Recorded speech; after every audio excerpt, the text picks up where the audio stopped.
2022 সালে হঠাৎ করে শুরু হওয়া সিলেটের ভয়াবহ বন্যায় বিপদে পড়েছিল অন্তত 40 লাখ মানুষ। মাত্র কয়েকদিনের ব্যবধানে অন্তত 51 জনের মৃত্যু হয়েছিল।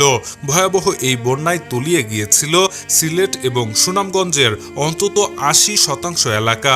সাধারণ মানুষের আশ্রয় নেওয়ার মতো ন্যূনতম জায়গাটুকুও অবশিষ্ট ছিল না। সিলেটের সেই বন্যার বিপদ কাটিয়ে উঠতে না উঠতেই আবারও সিলেটে আসতে যাচ্ছে ভয়াবহ বন্যা। উজানে অতি ভারী বর্ষণ আর পাহাড়ি ঢলে প্লাবিত হতে চলেছে সিলেটের বিভিন্ন নিম্নাঞ্চল এলাকা। জানা যায় সিলেটের গোয়াইনঘাট, কানাইঘাট, জৈন্তাপুর ও কোম্পানিগঞ্জের বেশ কয়েকটি নিচু এলাকা ইতিমধ্যে তলিয়ে গেছে। অতি ভারী বর্ষণ আর পাহাড়ি ঢলে নদ নদীর পানি দ্রুত বৃদ্ধি পাচ্ছে। তবে এখনও কোনো নদী বিপদসীমা অতিক্রম করেনি।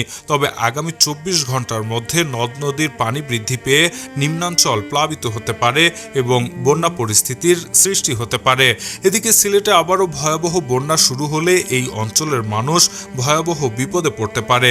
কেননা এই এলাকার মানুষজন স্বাভাবিকভাবেই বন্যার সাথে অতটা অভ্যস্ত নয়। তার উপরে 2022 সালের বন্যার ক্ষতি এখনও কাটিয়ে উঠতে পারেনি অনেক পরিবার।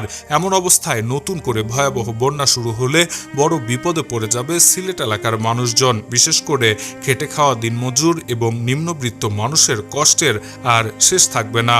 Shahriar Alam, EBD news.